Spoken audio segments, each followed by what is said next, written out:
This is Reset Stories Podcast Backstage, the full conversations with people who changed their lives.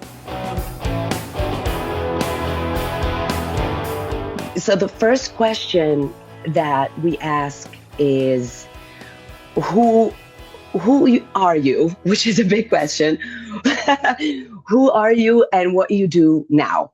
I am an artist. That's, I think, the statement that is with me throughout my whole life. Some other things might change. I also am an educator. I'm a mother.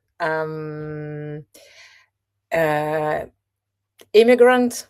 One more time, immigrant to another country. Like I can go on, but I think the only thing that I did since I remember myself to now is doodling, drawing, and creating things. So I am an artist and a creator, I think, and there's many other different things that I create. In your podcast, first of all, I love the title, Talent Free, because the stress throughout the podcast is what is talent, what is creativity, the hard work, the skills. It's a starting point for a greater conversation. When I was listening to it, I remember this video that I saved. John Cleese, one of the founder of Monty Python, quoting this Donald McKinnon, who did a research at UC Berkeley. And he says this about creativity. Nothing will stop you being creative so effectively as the fear of making a mistake, which I find lovely. And because in this podcast, we talk about change and we talk about courage, I think it takes courage to be a creator and an artist. But on top of that is that creativity is not a talent. Speaking of talent, it is a way of operating. Creativity is not an ability that you either have or do not have. It is, for example, and this may surprise you, absolutely unrelated to IQ. In this study, they found that, if you're talented or if you need to create, it doesn't matter. It doesn't mean that you're better than other people or more intelligent than other people. The most creative had simply acquired a facility for getting themselves into a particular mood, a way of operating. So you cannot be wrong, meaning when you're creating, don't be afraid of being wrong. What do you think about this? Do you recognize yourself in this description that is a way of operating? Because I worked with children, and I do work with children also, I think that creativity is a very natural state for humans. We either shut it down, because there are many reasons why we need to shut it down, and we'll learn how to shut it down. And I'm not saying that this is a useless skill, but I'm just saying that I think that there's a bit of confusion between the moment when you but allow yourself to be creative, to embrace, and you're not fearing of mistakes. You're just in the state of mind, as you just said before, and then not everything that you create in this moment is gonna be an amazing thing. So then not at the same time, the I don't know, the critic, the knowledge, the experience, I don't know, the intuition sometimes maybe need to come and validate what we've made. But I think the difficulty is that are always those things, they sort of, go together. It's like you having this voice next to your shoulder that's saying you, what if this goes wrong? What if that go wrong? It is a very important voice, and that's the thing, because it's just everything has time and place, and if very good things are happening in the wrong time and place, they might not be good anymore. So this is the way I look at creativity. I do think that it is a way of operating, and I think it is a very natural way of operating for humans, because children are naturally creative. You don't need to teach them to do this. I've been watching kids at school as a teacher, my own kids, and I always thought, like, how do we keep this, because this is amazing. But then also I have to explain to them that we cannot right now pour water in the socket to see what will happen because it's just it's not going to end well. So I love it. how to how to find that balance? And for now, this is the answer that I have for it. Maybe I will find some other ways, but yeah, this is how I teach. This is how I work. This is how I look at it right now myself. But whatever you said about creativity applies so much also to moments of life changing when you decide to move, decisions, and the inner critic. In your podcast, you explore the inner critic a lot. And what I found beautiful and almost poetic is that you assign a voice to it, a character. Like if you have internalized it too much, you can't. But if you have worked on yourself, you might give it even a name, or anyway, it is a she or a he. But you also said that is an important, very important figure in creativity. And I believe also in the moments that we decide to, reinvent ourselves, which is a sort of creativity in a way. Yeah. So, right? Yeah, That's yeah, why it it is. resonated. Tell me more about the inner critic and the importance of it. I find that fascinating. Why is it important? Well, because that's the voice that stops you from pouring water in the socket as well, and and and not. I don't remember where I read it in one of parenting books, but I do think that it is beautiful, and that was, I think, an important step on a way in my own relationship with my own inner critic is. The way you speak to your children is the way they're gonna speak to themselves for the rest of their life. I don't think that's the case always. And we are like, in many cases the life's more complicated than that. I have a friend who says that her inner critic is her first professor at school, because she valued so much the person. That's why for her it was so important what he was saying, and at the same time he had a lot of very patriarchal views that she had to fight. So it was very hard to separate the professional views on things. But yeah, she went to the course specifically because she wanted to be his student, and then on top of things that he would say about the professionally, that there was his own views on the world that were not so healthy for a young ambitious woman. I think it is important, this voice, maybe like in any relationships. I know it sounds weird because it's like we have all those internal personalities, but like in real life, we need to kind of find the way of communicating with them, maybe. I mean, he is very useful, but it can be very distracting and just disturbing, because it keeps you in a safe zone. And sometimes it is important to be safe, but sometimes that means you're not changing anything. I love that. I love the fact that it is a relationship, because I think in creativity and also in changing your life, if you're not in a void, you're in the world. So it's important to have a little voice that tells. It's important that it's little, I think, right? It is there to save you, but it cannot squash you. I think it is important to remember that you are in charge. It's like you are in charge of this, I don't know, creative project that's called your life. And you're like, okay, now we are going to listen to the risk analytic team. So what are your assessments of risk right now? Okay, we've listened to you. Now let's listen to our creative team, what we can do here. But then you are the CEO and you are making the decision. And sometimes you say, okay, we're following these paths. Sometimes you listen to all of them and you find some new way around. Or you think, okay, you need to make a research on this, and you need to make a research on that, because like this we can't proceed.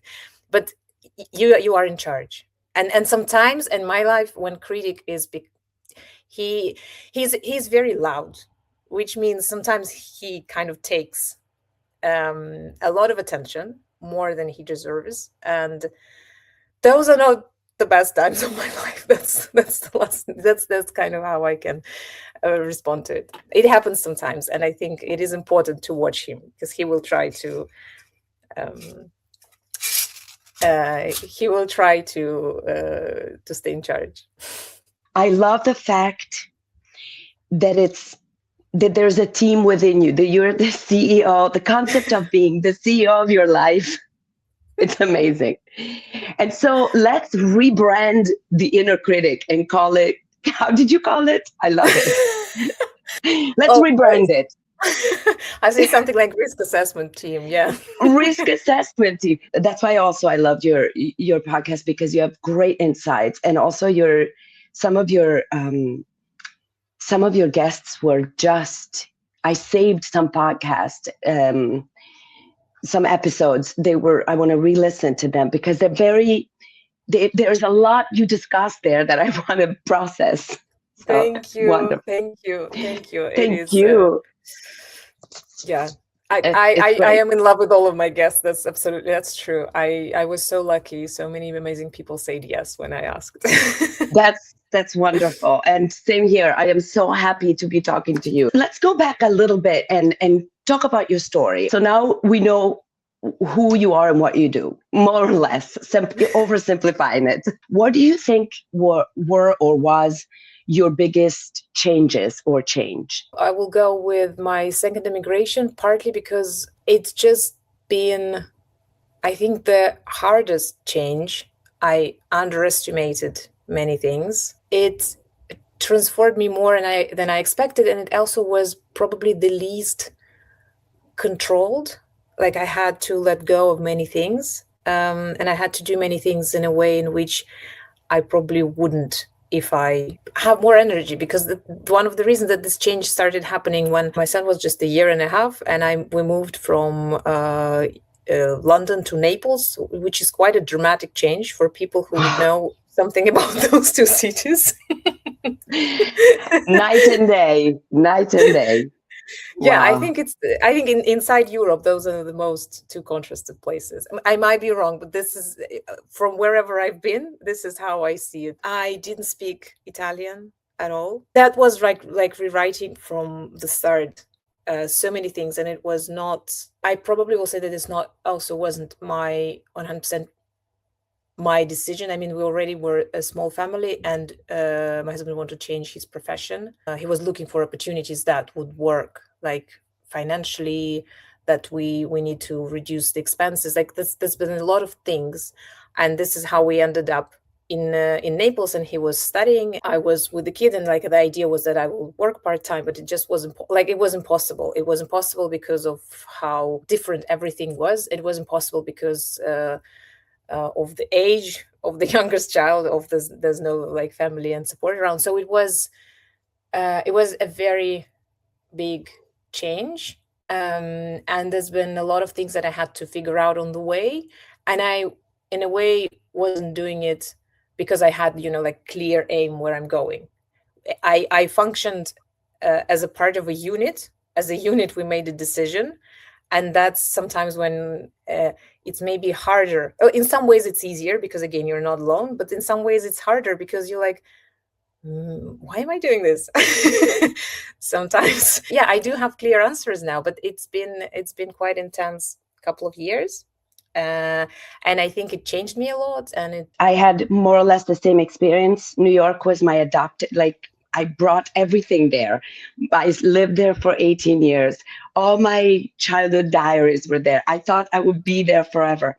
And then we had to kind of downgrade and spend less. And so I had an apartment in Milan. And so this is how, but I did change as you said so eloquently, as part of a unit.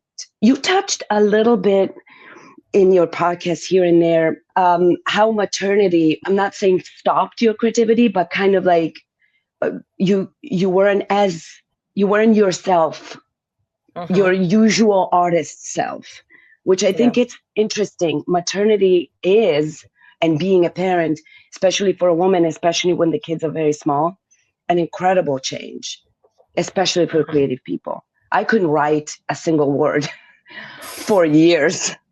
My mind were blank. I was just in the moment, in the present with my child. I couldn't imagine anything. Was it the same for you, on top of changing environment? Yeah, I think it is. It is very hard to say because I think that's how I felt, that I'm losing my, not my creativity. It sounds a bit harsh, but that's the feeling. And maybe it's exaggerated, but motherhood is like that. It is a bit on the edge of everything. So yeah, I was feeling like I was losing myself. Who am I? What am I doing for myself? What do I do because I want, not because I need to or I have to, or because there's time, or because I should. Like, it's there's very little space for hearing. We talked before about those voices, but also it is a process to go sit down and listen to all of them. But when Mm. there's a little child constantly especially at the age when they, I don't know, start speaking and they just never stop until they fall asleep. um, and it is lovely in many ways if you do have a chance to leave them for some time with someone else, go out and listen to your own thoughts. I remember I couldn't do that. I mean, especially because again we were in a different city. I didn't know anyone. Obviously, we came there for the we've been just 1 year in Naples, then we moved to Milan. So I knew that for this year it was too much effort, and it probably wouldn't work anyway to find any help, support, so someone to stay with my child, because well, it takes time. If it's I don't know, a nanny or someone who comes in, you need to find the person, you need to be able to talk. Like, by the time I will get all the job, that the child get used to the person, and then you go away. Like, same with any kind of childcare, it takes time to build those things, and I didn't have that time, and I knew that. So it was uh, difficult in a way, but at the same time you constantly create something with your kids. So it's not that you're not being creative. I think parenting is incredibly creative, but maybe that's not the creativity of your, it's not that there's like those that it's not the kind of creativity that the seeds that are inside you are like flourish and you're watering them and you see how something new happening and unfolding. It's a bit of different. It's the creativity of solving problems, which I think Yeah, so it, true, so true.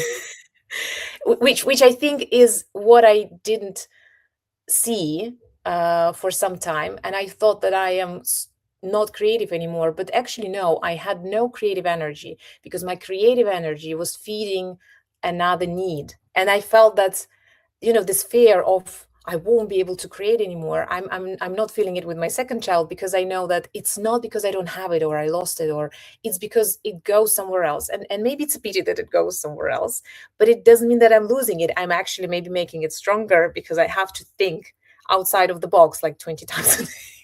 Your creativity has taken a different shape because of your encounter with kids. I think it is a difficult question, because there are sort of, again, we have to probably separate, because I do feel that in most of the art there is a part of skills, and with any skills, if you're not um, feeding them, they slowly fading a little bit away, which means skills will go down. But how it's like with the language. I think maybe with the language it's Yes, easier to understand for many people.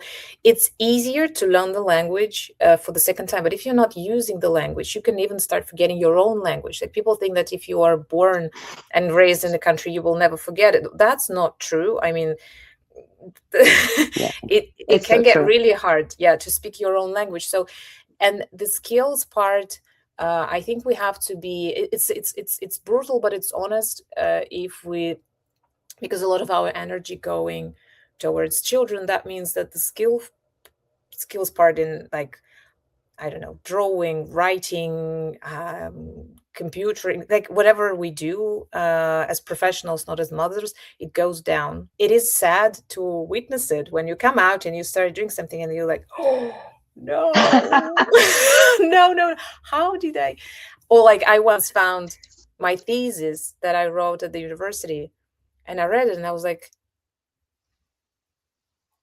it, it It was well written. Like it's very like academic English. I do not speak this kind of English. I didn't even understood everything, but I wrote it. No one helped me. There was no AI at the time. I think even I used books when I wrote it. But so yeah, it is a bit sad when something that you used to possess it goes. So I do think that if we're being honest, the skills part it will go down just because you pay less attention to this. But then, except from the skills we're using to um, help something more internal unfold, and this is definitely something that is growing. So I think there's like it's hard to answer this question directly because mm, I also feel that because of like constant distraction with the younger children, Mm. I do feel that it's harder for me to sit down and concentrate. Like I used to be able to sit down and work for 4 or 5 hours, and I would be in the flow. It's not happening to me, and I sometimes question whether it will ever happen to me because now I separate time in breaks and I work like this. Is it bad? Is it good? I don't know. But sometimes I miss this, when it's night comes and you didn't even notice because you've been in this flow. Um, I miss it, but I don't know. Like I work with what I have now. Maybe this is your phase, the phase of, having bits and pieces throughout the day. Maybe the kids will grow at some point and you will have super long days. And Maybe I will miss that I split it, or maybe definitely that's the thing. We miss something that is from the past, but it's very hard to say what's in now that we're gonna miss. So we're trying to yeah, pay attention to everything.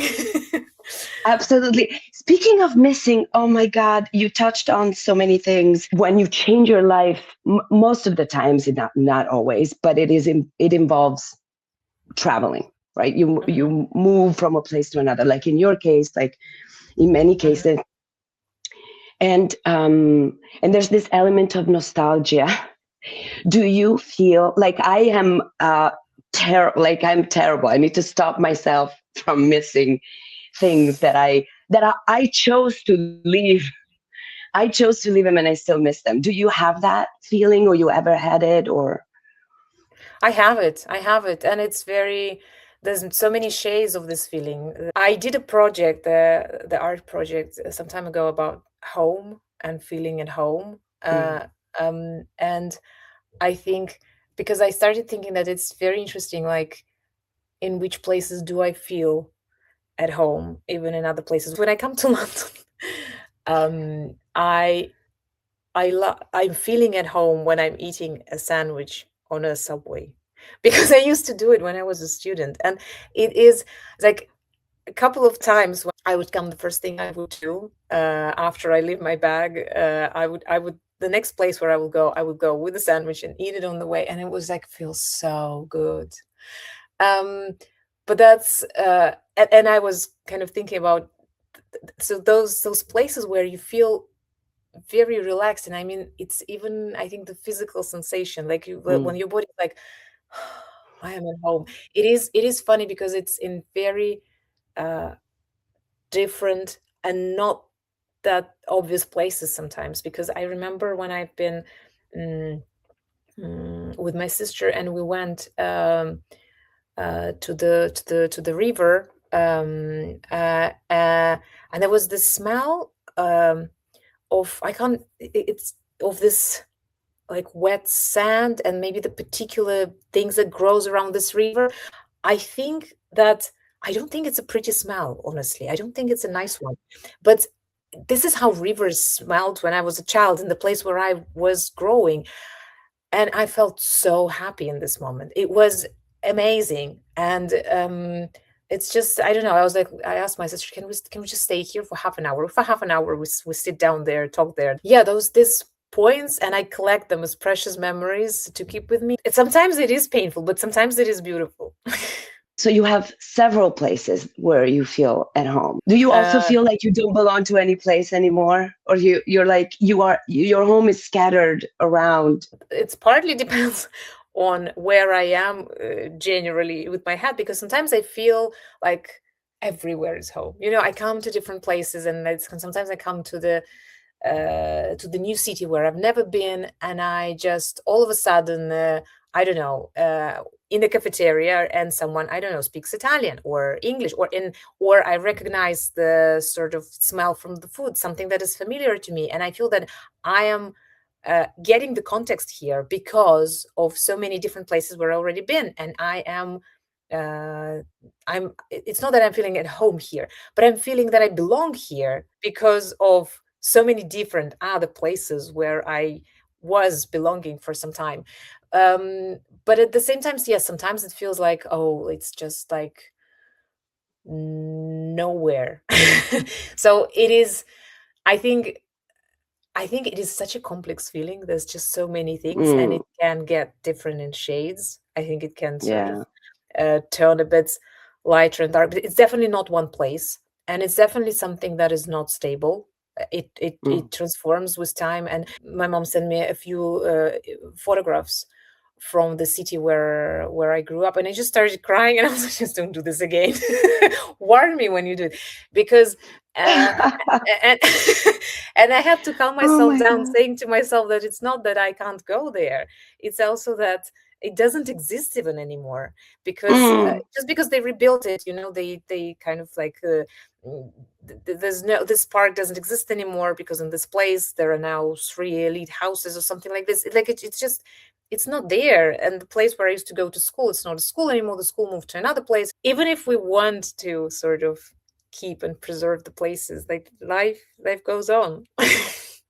I know it's people that you miss the most, I think, in my case, but also there's an element of missing you back then or back in that place, right? Even if it's changed, it's changed, and that life goes on, but you want to go like, oh, that was me, it's related to your identity too. That place was me back then. I also think it's sometimes the sensation of happiness. It's the places where we felt, I don't know, happy, safe, where we discovered something about ourselves. It's just that maybe like sort of those key places where, it could be different. There could be different shades inside, but I think in general, places that we just felt happy or in the moment. Do you remember when I was traveling at some point? I realized that I need some time even if I would go with friends or like as a group,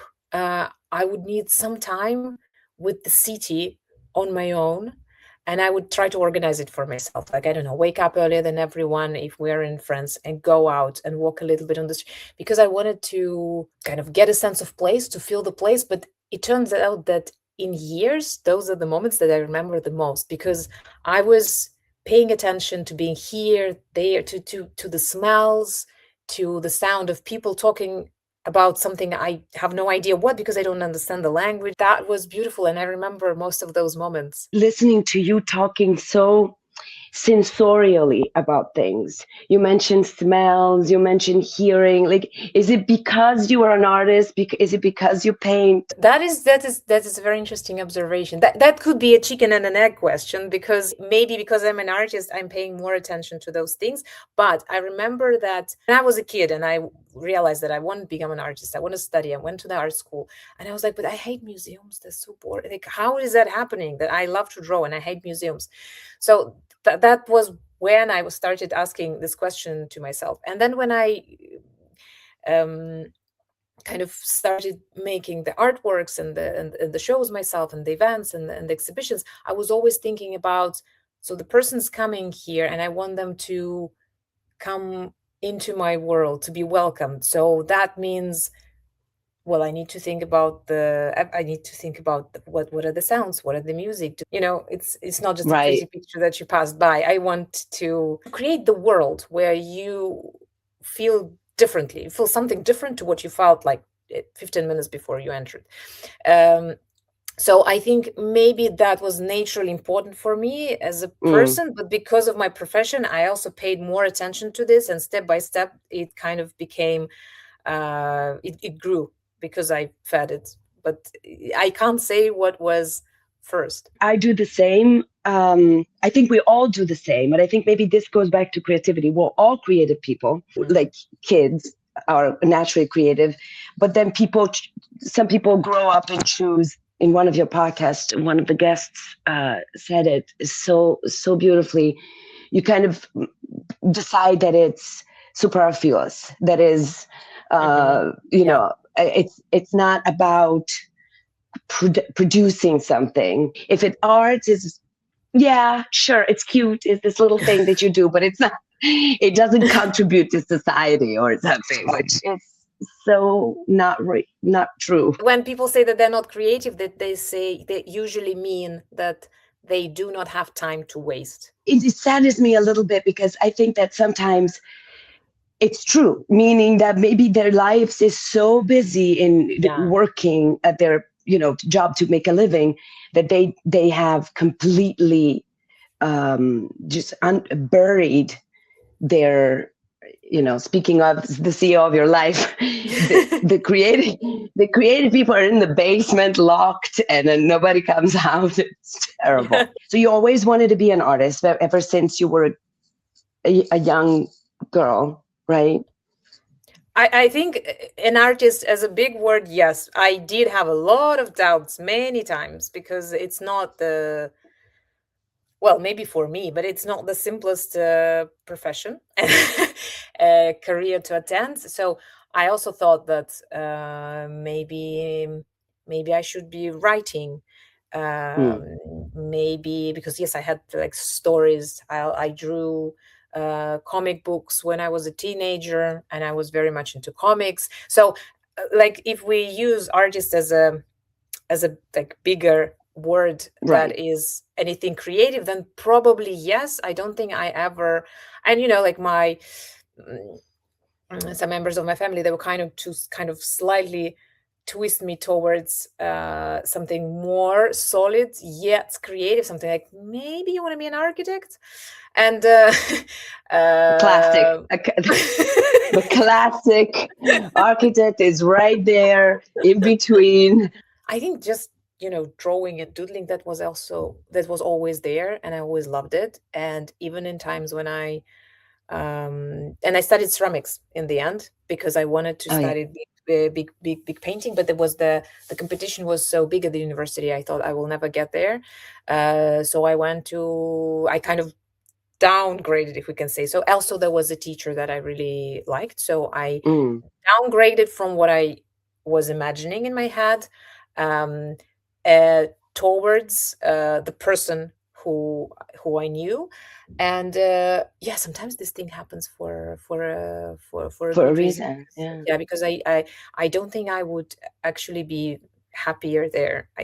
Not at all. But we do also always making those decisions in certain environment when people are telling you, and you do have this ideas of how the profession will unfold, and those ideas are often wrong. So you spoke about doubt, which is another enormous topic. So doubt when you start I call it not linear profession. You go to college, you study to be a lawyer, then you practice, then you become a junior lawyer, then it seems more linear.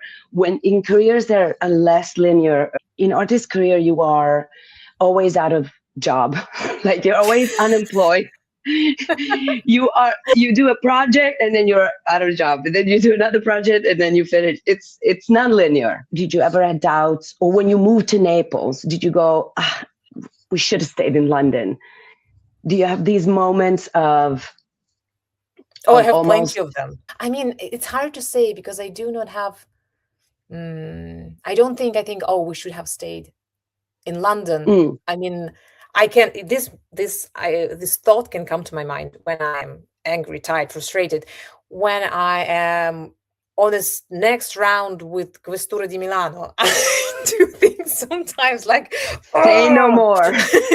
Say no more. The Italian bureaucracy. My God, I apologize on behalf of being Italian. I am so sorry. When I think seriously, like, oh, we should have not do this or that, life goes on, and because of this, it becomes very complicated. Because I mean, there's been so many things that I missed in London, but then with time, there's so many things that happened to me here, or even in Naples, because Naples, it was intense and it was hard in many ways. But the city itself, I mean, I fall completely in love with it. It's like living inside a piece of art.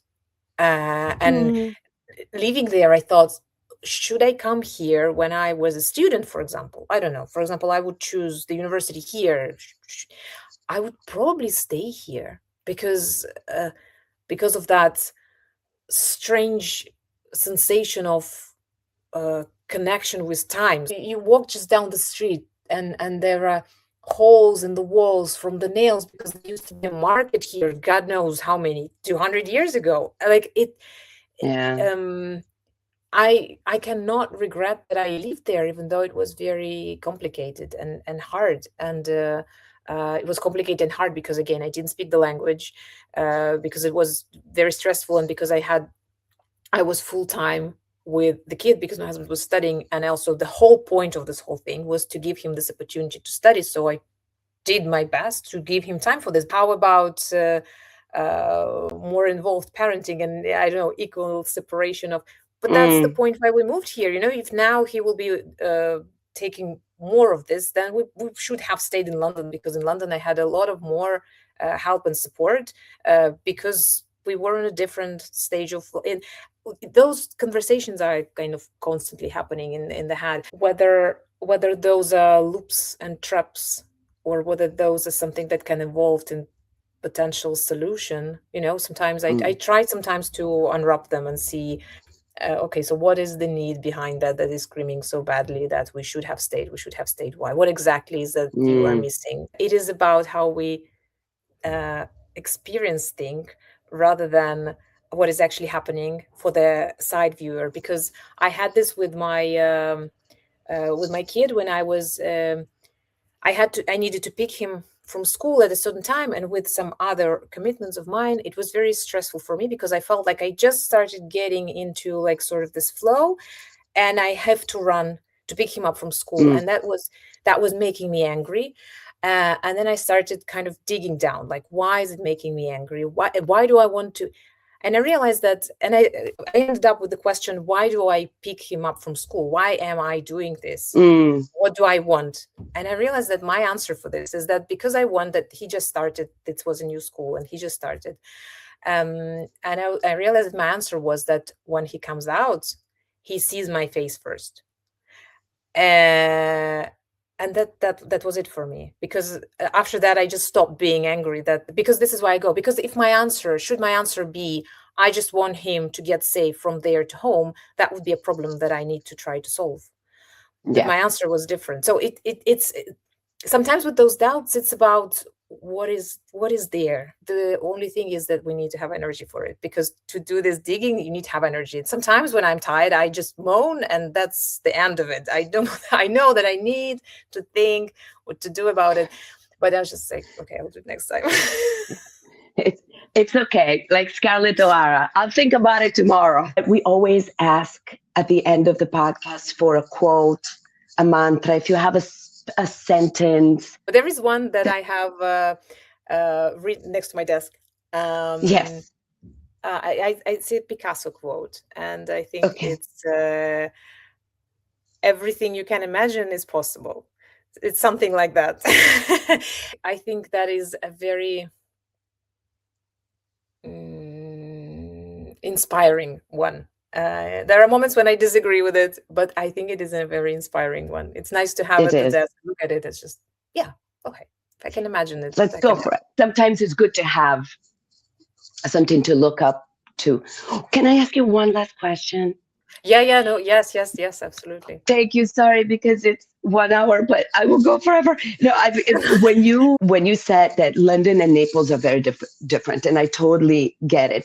Would you in how can you express it more, like, because they're both, when you mentioned the fact that Naples is like living in a in art, it's an old city, but so is London. In what way is it the light? It is the people. I have an idea of why that is, but it would be interesting. And also to see the difference between Naples and Milan, which are, it in the eyes of Italians, enormous.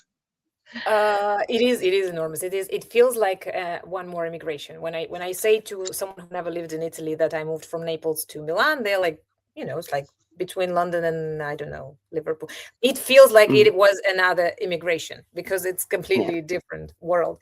Um, I think that between London and Naples, it's hard to say because I think it's in like everything, even in the sound. I came out of the train. I came by train to Naples. I came out of the train and immediately just hit me with the amount of sounds and smells, and like it's just so intense.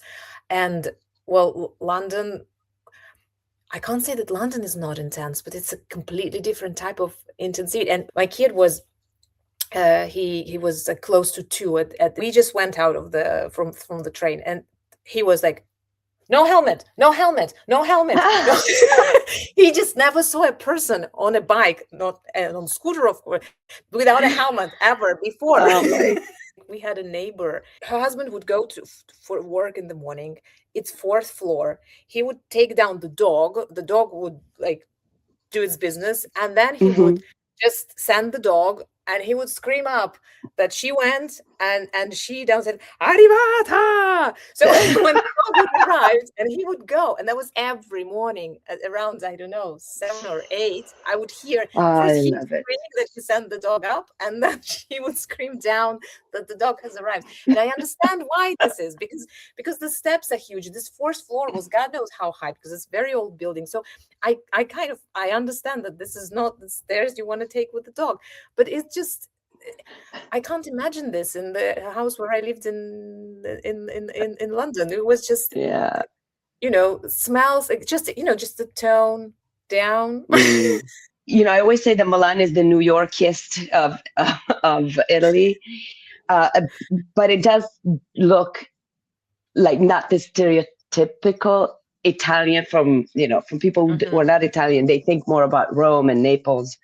Yeah. I think after London it doesn't feel super fast, and it does, but it feels like more of a compromise between Mm, the two. mm, It's still in many ways disorganized. It's still the public transport is a mess, but not like in Naples, because when in Naples I was waiting for a bus once under the rain. I was waiting for like 20 minutes, and then there was like an old man passing by, and he just told me, oggi non verrà. Like, it's just like I was like, they will not I was come. like, today Yay! won't today there won't be a bus.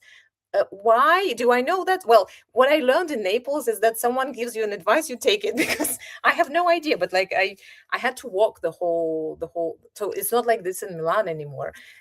Like it's Yeah. not like this in Milan, but it's still. Sometimes something happens, and I don't know why. I don't know which changes to make. Whether in London they announce you, this is where we're closing from here to there, you need to take, like, I mean, they give you information and that allows you to operate. Whether here they just like, the bus is broken, get off. Okay. No place is perfect, right? I mean, I guess. No, but it's like, I mean, how to say, I don't want to complain because there's so many beautiful things here. And also, this thing with the bus, again, it can be very annoying when you are with the kid and you're rushing somewhere. And Naples is the best because it's very contrasted. Like, if you want, like, Italy at its maximum, that's what it Mm. was.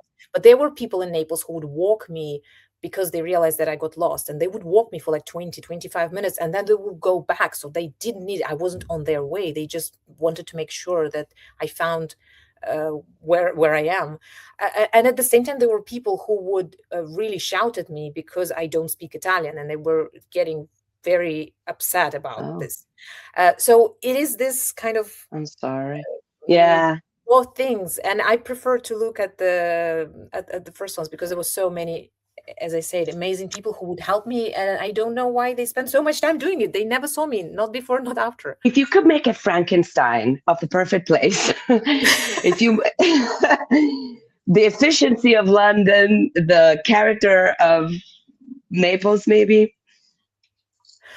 I think the trick is that those things, there are reasons why things in certain Yeah, places are in certain you're ways, and right. if you don't put them together, they're not gonna work. Um, as Right.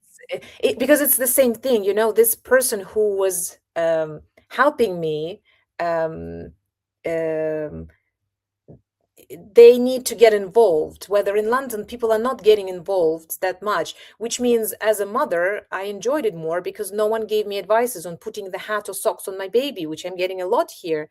Oh my God. Yeah, but I that's know. yeah. Yeah. But that's the same thing because they're getting involved, and when they're getting involved and they see that you need help, they are helping. And when they're getting involved Yeah. and they think that you are not doing the right thing for the baby, they're taking care of the baby. They just don't want your baby to get ill, and well, they give you an advice. So it is the Yeah. same quality, which just kind of twists in different situations differently. Where in London they are more distant and they will never tell you to put the socks on your baby, but probably they won't walk you for half an hour to the certain place to make sure that you are safe and you know where you are.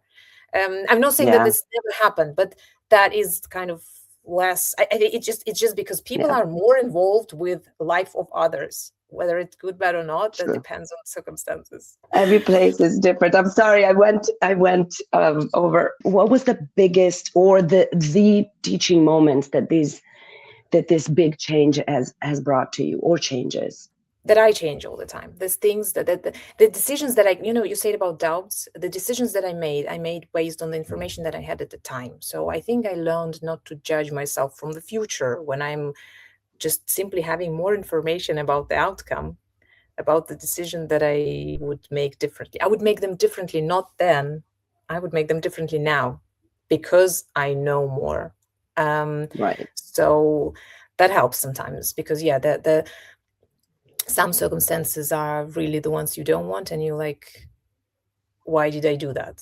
And then, well, I did that because, and then I can go back and be I don't know, gentle and kind to that person because I did that because this is what I wanted. This is what I thought that will, I don't know, give me or help me with, or this is what I thought that, this is how I thought this other person, I don't know, would read it, and they read it differently. I mean, I did it out of good intentions, or Mm-hmm. even if I haven't thought enough, that means that I was not in a place where I had energy and time to think it through well enough, which is again trying to be kind to that person who was not like from where I am now, not to be too judgmental towards this Sasha. That's so beautiful. If somebody asks you, would you go back and do that thing differently? You will not. You would do things In many knowing cases, it. yes, but like I couldn't. I didn't have this opportunity. I can think about it for the future, like for.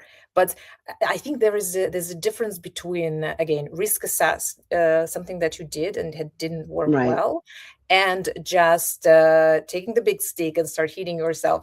One is productive Yeah. potentially for the future, another one painful, and that's it. This is a relationship between those sort of inner people. If they communicate in a non-violent way, that's just better for the whole team. Reset Stories is a podcast created by Dea Ex Machina, produced by Cristina Rambaldi, hosted by Marta Mondelli, intro music by Fabio Antonelli. You can hear the audio episodes wherever you listen to podcasts. Follow us here, and if you like what we do, rate and review us. Help us grow. If you want to be in touch, please send us comments here and messages at our Instagram page at resetstoriespodcast or email us at info@deaexmachina.it.